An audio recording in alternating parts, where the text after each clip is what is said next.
जी भगवान शिव से विलग होकर अपने शरीर को भस्म किया, हिमालय के यहां जाकर के पार्वती जी के रूप में प्रकट हुए। हिमालय पुत्री पार्वती बाल्यावस्था से ही निरंतर ध्यानस्थ रहना शिव अनुराग में।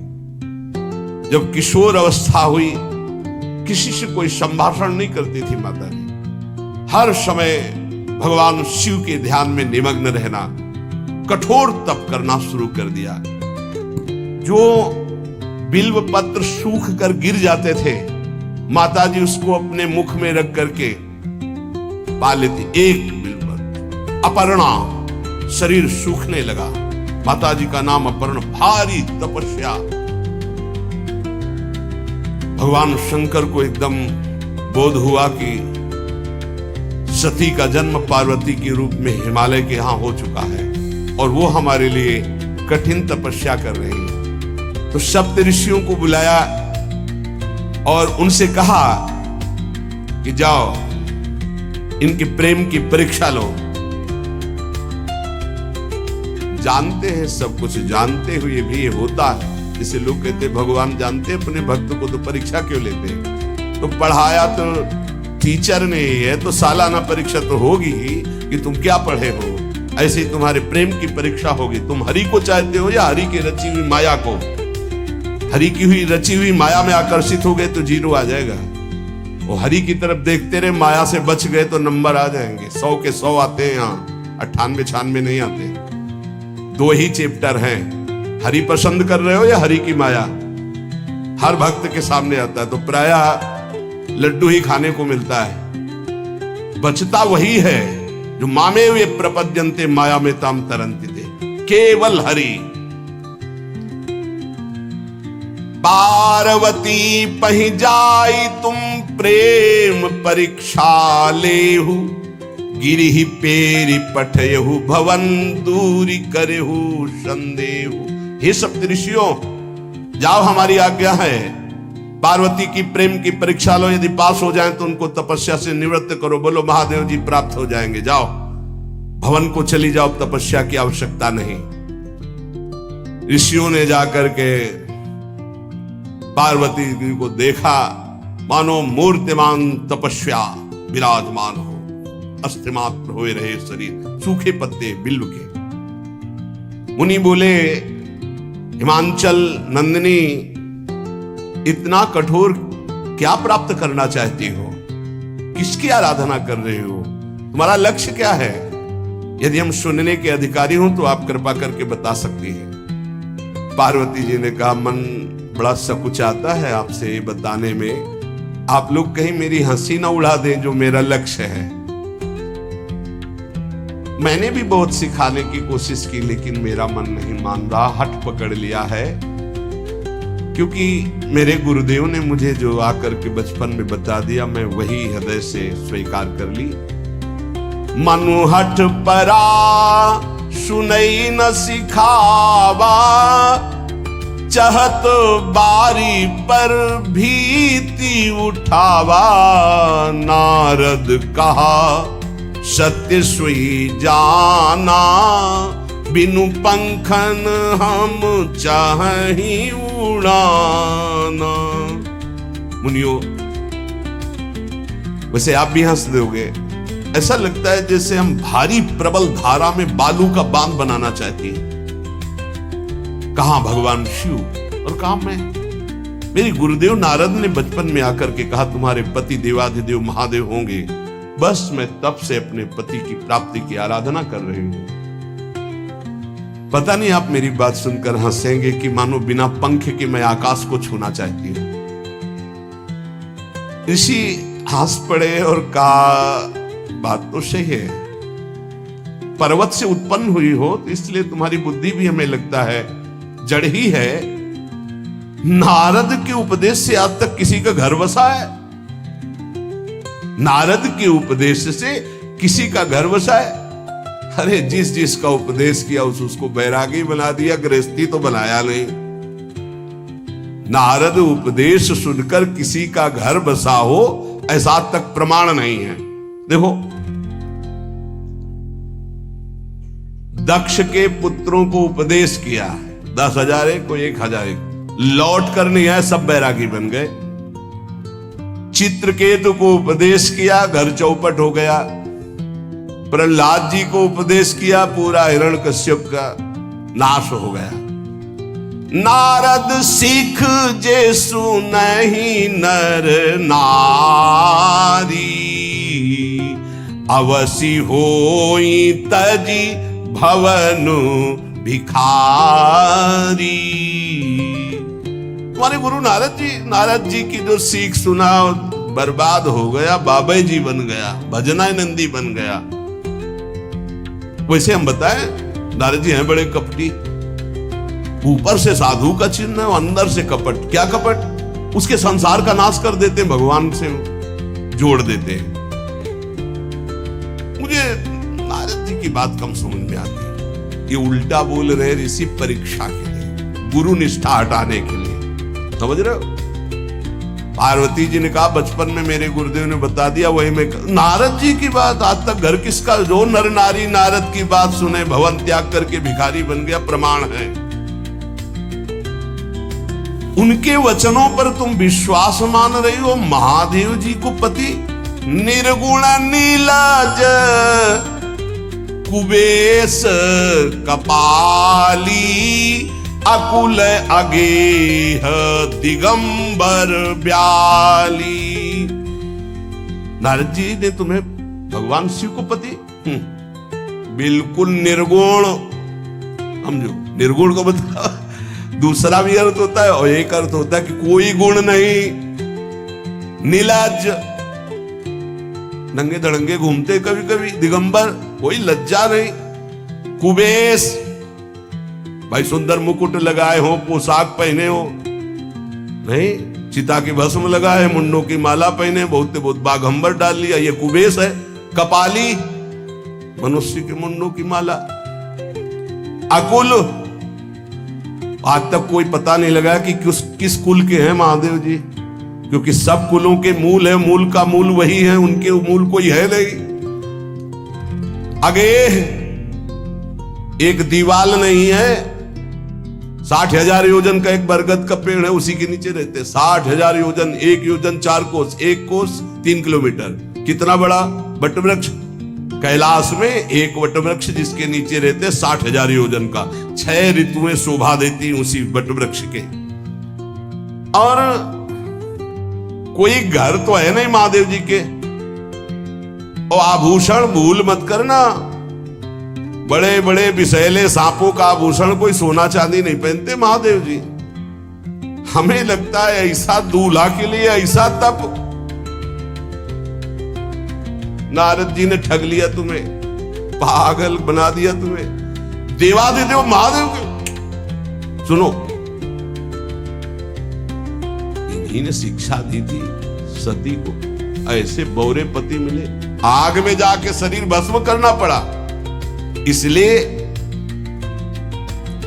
हम तुम्हें बता रहे हैं कि बहुत सुंदर दूल्हा हम देख के आए हैं। हम जान गए थे कि तुम तपस्या कर रही हो। हरि का नाम सुना है? बैकुंठ में रहते हैं, बहुत सुंदर हरि है। यदि उनका आप वर्ण कर ले तो सुखी हो जाएंगे। बैकुंठ राजधानी, अब आभूषण उनके क्या कहना, पार्षद सही। ऐसे शिव जो चिता की राख लगाते, सांपों की माला पहनते, मुंडों की माला, सांप का जनेऊ, बाघंबर, हमें तो पसंद नहीं आए। और हमारी बात मान लो, ऐसे के पास स्त्रियां टिक नहीं सकती जिनके घर नहीं, आभूषण नहीं, धन नहीं, कोई भोग सामग्री नहीं, उदासीन, उनको किसी से मतलब नहीं। तो सुनो, हमारा विचार स्वीकार कर लो। अति सुंदर सुचि सुखद सुशीला, गावहि वेद जासु जस लीला। असबर तुम्हि मिलावब आनी। बहुत सुंदर त्रिभुवनपति, बड़े सुशील, गुणवान, जिनका यश वेद गाते गाते अघाते नहीं है, कोई दोष नहीं, सद्गुणों के समुद्र, लक्ष्मीपति वैकुंठाधिपति। तुम्हें कुछ नहीं करना, हाँ बोलो, वो आएंगे, गरुड़ पे बैठाल के ले जाएंगे, तपस्या करने की जरूरत नहीं। पार्वती जी बहुत हंसी, सुनती भी हंसी कहा वचन भगवान। अच्छा अच्छा अच्छा, आपने ठीक कहा कि पर्वत से हमारा प्रादुर्भाव हुआ है, इसलिए आपको यह भी पता होगा कि पर्वत बहुत हठीला होता है, जहां डटा है वहीं डटा रह सकता है। सुनो, पर्वत से सोना भी उत्पन्न होता है, जो आग में जलाने पर भी अपना तेज बढ़ाता है, घटाता नहीं। तुम मेरे गुरुदेव के प्रति ऐसा बोले कि वो जिसको उपदेश करते हुए उसका घर उजड़ जाता है, तो बसो भवन उजरो नहीं डरो, पर नारद बचन न मैं परिहरऊं। अपने गुरुदेव के एक भी शब्द को मैं नहीं काट सकती, चाहे मेरा जीवन रहे या ना रहे। बसन हमारा और हमारा भवन, हमारा श्रृंगार, हमारा सर्वस्व, ये मिले या ना मिले, पर हमारे महादेव जी मुझे। तुम आभूषणों की, वसन भूषण की बात कर रहे हो, ग्रह की बात कर रहे हो, पद की बात कर रहे हो। गुरु के बचन प्रतीति न जेहि, सपने हूं सुगम ना सुख सिद्धि देहि।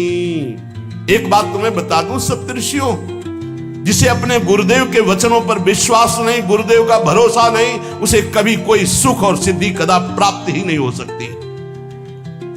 महादेव वो गुण भवन विष्णु सकल गुण धाम, जय कर मनोरम जाहि संते ते ही संकाम।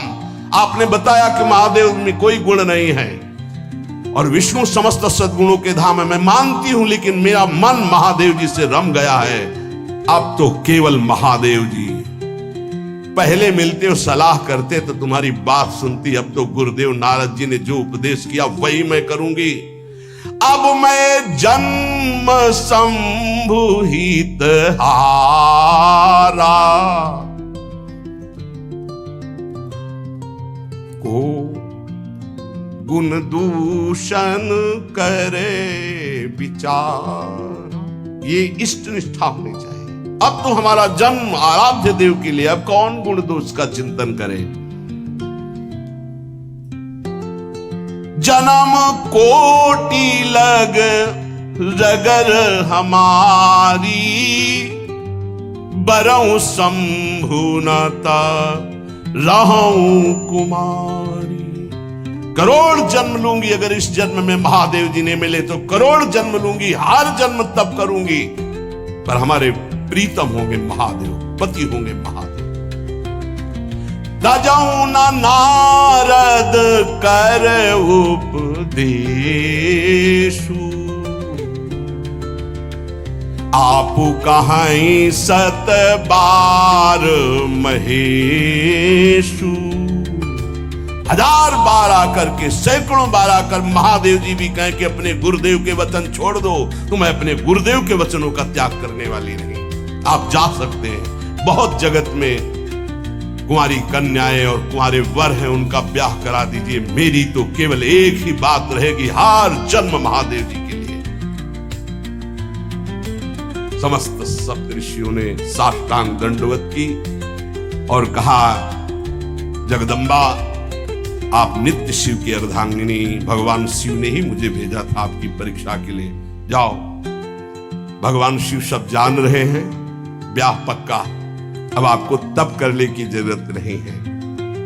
तुम माया भगवान शिव, सकल जगत पितुमात, नाई चरण सिर मुनि चले, पुनि पुनि हर्षत गात।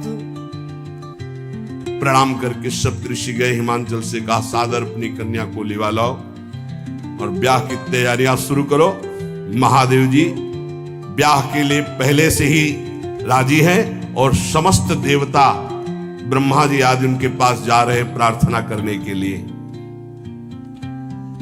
इधर जब पार्वती जी को लेकर हिमालय अपने घर पे आते हैं, तब भगवान विष्णु, समस्त देवता, ब्रह्मा जी कैलाश पहुंचे, जहां भगवान शिव विराजमान थे। सबने स्तवन किया और कहा, प्रभु बहुत दिन से एक लालसा है, सकल सुरन के हृदय शंकर परम उछाहु, निज नैनन देखा चाहे नाथ तुम्हार विवाह। भगवान विष्णु, ब्रह्मा जी, समस्त देवताओं ने कहा, प्रभु हम सबके मन में एक उत्साह है, आप दूल्हा हो, हम सब बराती हो, आपका विवाह देखना चाहते हैं। प्रभु ये उत्सव देख ले तो हमारा जीवन सार्थक हो गया, आप हां बोलो। कामदेव के मद को चूर करने वाले आपको दूल्हा रूप में देखना चाहते हैं हम सब। स्वामी का स्वभाव होता है सेवक को सुख देना। पार्वती जी ने अपार तप किया है आपके लिए, आप उनको अंगीकार कीजिए।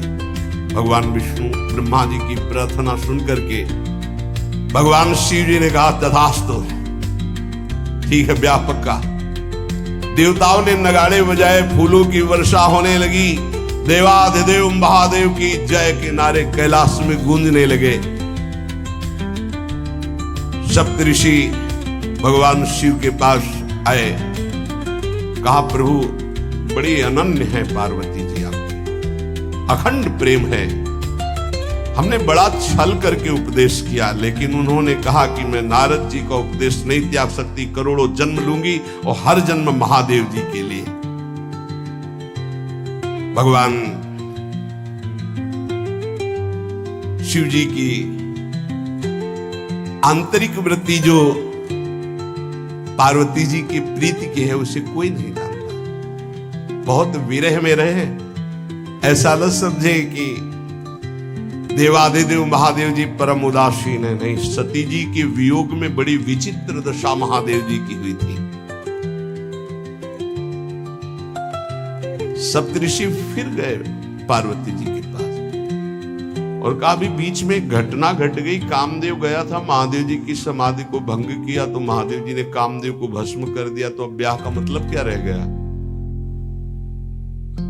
भवानी ने कहा, तो तुम क्या अभी तक भगवान शिव को कामयुक्त देखते थे क्या? क्या तुम समझते हो तुम्हारे जान काम अब जा रहा? अरे अब लग शंभु रहे सबिकारा। तुम्हारी नजर में अभी तक भगवान भिखारी थे और अब काम को भस्म किया है। अरे हमने भगवान शिव की आराधना की, हमारे जानी सदा शिव जोगी, अज अनवद्य अकामो अभोगी। मैंने तो शिव को सदा ही योग संपन्न ब्रह्मबोध देखा है। वचन और कर्म से, मन से मैंने यदि भगवान शिव को अपना स्वामी माना है, योगी, अजन्मा, अनिंद्य, काम रहित, भोगहीन, तो निश्चित मुझे प्राप्त होंगे। भगवान शिव के पास फिर सप्तऋषि गए, बोले, प्रभु गजब की निष्ठा है, केवल आपके प्रति प्रेम है। ब्रह्मा जी ने लगन रची, सप्तऋषियों को बुलाया और कहा, ब्याह दोनों तरफ, ये लड़की पक्ष की लगन, ये वर पक्ष की लगन। ब्याह तय हो गया, दिन नक्षत्र घड़ी, नगाड़े बजने लगे, देवताओं के लिए सुमन वृष्टि हुई। ब्रह्मा जी ने सबको बुलाया, हिमालय ने सबको निमंत्रण दिया, बड़े बड़े पर्वत भेंट लेके आ रहे हैं, बड़े बड़े रसनिधि समुद्र भेंट लेकर के आ रहे हैं। वहां भोजन पान के लिए हिमालय के पास कोई कमी थोड़ी थी, रस की नदियां बह रही थी, विविध प्रकार के रस, विविध प्रकार के फल, विविध प्रकार के भोग वहां सब व्यवस्थित किए जा रहे हैं। ब्रह्मा जी ने कहा, देखो सबसे पहले नारायण की समाज रहेगी, दूल्हे की नहीं रहेगी, नहीं तो गाली ही पड़ेगी। हिमालय के यहां प्रवेश पाने के लिए बरातियों में सबसे पहले नारायण, फिर देवराज इंद्र का परिकर, वायु देवता, अग्नि देवता, सबसे पीछे दूल्हा की बारात। बात तय हो गई। ऐसे ऐसे सब लगे संवारन सकल सुर, वाहन विविध विमान, हो ही सगुन मंगल सुबद, करहीं अप्सरा गान। सब अपने अपने वैभव संपन्न सब तैयार हो रहे हैं। बोले महाराज दूल्हे को तैयार किया जाए। शिव ही शंभु गण करहीं सिंगारा, जटा मुकुट अहि मोर संवारा। कुंडल कंकन पहिरे ब्याला, तन विभूति पट के हरि छाला। शशि ललाट सुंदर सिर गंगा, नयन तीन उपवीत भुजंगा। करल कंठ उर नर सिर माला, अशिव वेश शिव धाम कृपाला। कर त्रिशूल अरु डमरु विराजा, चले बसहा चढ़ी बाजही बाजा। देखी शिवहि सुरत्रिय मुस्काहि, बरलायक दुल्हनी जग नाही। दूल्हे की तैयारी हो रही भाई।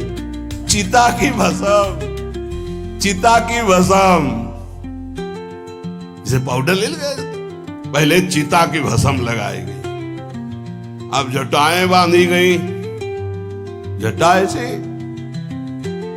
त्रिभुवन का विनाश जब करना होता, जटा खोलकर जब तांडव करते तो कोई नहीं बचता। जटा कटा संभ्रमं भ्रमण निलंप निर्झरी, बिलोलवी चिवल्लरी विराजमान मूर्धनि। धगत धगत धगत जो ललाट पट्ट पावके। तीसरा नेत्र मानव विश्व का विनाश करने के लिए उसे पटबंद किए हुए विशाल जटाएं। जटा का तो मुकुट सवार आ गया, अब जटा बंधे का ऐसे सांप, ये मुकुट सांप। और कुंडल करिया और भूरी भी थी। हाँ, सोने चांदी के लिए डंक मार दे तो बेहोश हो जाओ ऐसे। पहिरे ब्याला, बाजूबंद छोटे फण वाले, है कोई पनिहा कोई दुमहा ऐसे। और ऐसे जनेऊ वासुकी नाग, गले के माला भगवान का विभूत ऐसा स्वरूप है। और शेर की छाल नीचे, शशि ललाट, द्वितीया का चंद्र, शशि ललाट, ये मुकुट द्वितीय का चंद्रमा। सुंदर सिर गंगा, भगवती गंगा हमारे लिए उठते जटा के बीच से गंगा जी। नयन तीन, माथे वाला बंद है, दो खुले हैं। उपवीत भुजंगा, जनेऊ वासुकी नाग। गरल कंठ, नीलकंठ विष यहां रोके हुए। और मुंडों की माला, हाथ में त्रिशूल, डमरू बंधा हुआ, नंदकेश्वर पे सवार। बोले ऐसे दूल्हा के लिए दुल्हन तो त्रिभुवन में नहीं मिलेगी, ऐसा दुल्हन दुल्हन का मिलेगी। अच्छा, दूल्हा सज गया, ब्रह्मा जी ने देखा, बोले महाराज आगे आपकी सवारी। नारायण भगवान उनके चतुर्भुज पार्षद, शोभा सुगंध सौरभ आगे गरुड़ पे सवार, पीछे हंस पे सवार ब्रह्मा जी अपना परिकर, देवराज इंद्र, भगवान विष्णु जी दूल्हे की तरफ देखे, बोले महाराज विष्णु कहा अस बिहस तब बोल सकल दिशराज। बिलग बिलग होई चलो सब निज निज सहित समाज। कोई भी दूल्हे के पास मत फटको, पीछे रहने तो सब अलग अलग समाज चलो, नहीं पानी नहीं मिलेगा हिमालय के अगर आगे ये हुई तो। अब तो वर अनुहारी बरात न भाई, हंसी करहियो पर पुरजाई। नारायण ने कहा कि दूल्हा के अनुरूप ही हम सब बराती नहीं भैया, दूल्हा सबसे पीछे, सब बराती क्रम से पहले हम, फिर ब्रह्मा जी, फिर देवराज इंद्र, ऐसे सब। भगवान शिव ने कहा तुम अपने पार्षद सब लिए हो तो हम बुलाते हैं। श्रृंगी निकाली, जे ही बजाया तो भगवान शिव के पार्षद आ गए। शिव अनुशासन सुनि सब आए, प्रभुपद जलद शीस तिन, जय हो महाराज की आज्ञा करो। अरे बोले विवाह हमारा बहुत दिलों से आओ। गुचप्पा जैसे देखो ना, अगिया बैताल। अब कैसे शिव के बराती हैं, जरा ये आगे पार्टी तो निकल गई बंदनी। ये जो भगवान शिव ने बुलाया बरातियों को, अपने साथियों को, को मुखहीन विपुल मुख काहू, बिनु पद कर को बहुपद बाहू, विपुल नयन को नयन विहीना, रिष्ट पुष्ट को अति तन खीना।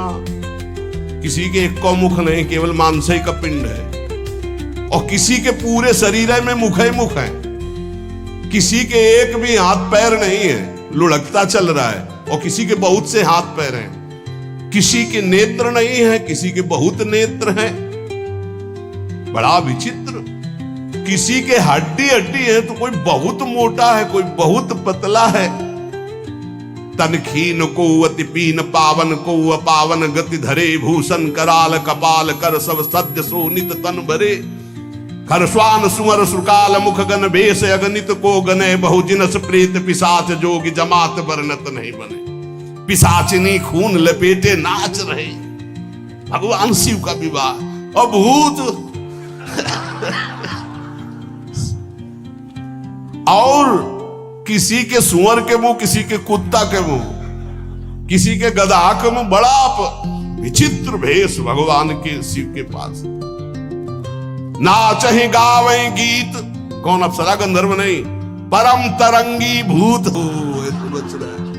ये गान हो रहा, हड्डी हड्डी है भूत की। भगवान शिव के सामने नाच रहा है गान। कैसा शोभा होगी। खून लपेटे पिशाचिनी, अगिया बैताल, रोड लाइट, अगिया बैताल, भगवान शिव की बारात। भूत प्रेत बड़े मौजियल, स्वामी का विवाह हो रहा है, खूब छिड़क कर नाच रहे। देख ले तो मूर्छा आ जाए। अब बनी है बारात, तो जस दूल्हा तस बनी बराता। बाजा कौन बाज रहे हैं? कोई गाल बजा रहा है, कोई मुंह बजा रहा है, वो बैंड थोड़ी बज रहे। कोई चीख रहा है तो जैसे अलग अलग नहीं, तुरही बज रही, ये बज, वहां कोई बाजे नहीं, सब भूत है। भूत प्रेत पिशाचिनी ऐसे स्वर निकल रहे हैं। अब भगवान शिव चले नंदिके पर सवार होकर। जस दूल्हा तस बनी बराता। हिमालय बड़े उत्सव में है। देवाधिदेव महादेव जी की महिमा हिमालय की पत्नी से नारद जी ने सब सुना रखी है। अब तो जितने भी सुंदर सुंदर सब पदार्थ, सब व्यवस्थाएं, सबके हाथ जोड़े खड़े हैं। जगदम्बा जहां विराजमान है, वहां सिद्धियों की कौन सी कमी है। ये हुआ कि जय हो बारात पधार रही है। सामवेद का गान करते हुए गरुड़ पर विराजमान भगवान। सब हिमालय वासी ओहो धन्य है। यही दूल्हा है, बाराती है। दूल्हा तो भी बहुत सुंदर हो गए, सब देख के लुभायमान हो गए। नारायण परिकर सब। पीछे देखा हंस पर सवार भगवान ब्रह्मा जी, चतुर्मुख वेद सब। दूल्हा पीछे, गांव के नगर के लोग है ना, ये दूल्हा नहीं, सयाने लोग कहते हैं दूल्हा। दूल्हा तो ये तो ब्रह्मा जी है, देवराज इंद्र। ये दूल्हा नहीं, नहीं नहीं, ये दूल्हा दूल्हा ने, ये दूल्हे की बाराती। तो गजब, इतने सुंदर दूल्हे के बाराती, तो दूल्हा तो फिर बहुत हृदय में आनंद है, उत्साह है। नगर की बालक बालिकाओं नववधुओं को ऐसे देख रहे, दूल्हा कौन है ऊपर से चले। जब सब निकल गए तो बहुत हृदय में आनंद था कि अब दूल्हा के दर्शन होंगे। जोई दूल्हा की पार्टी आई, शिव समाज जब देखन लागे, भीतरी चले बाहन सब, जितने अगवाली कर ले आए थे धोती संभाल के जान बचा के भागे। जो बड़े बूढ़े थे, जो महिमा सुने थे, वो धरी धीर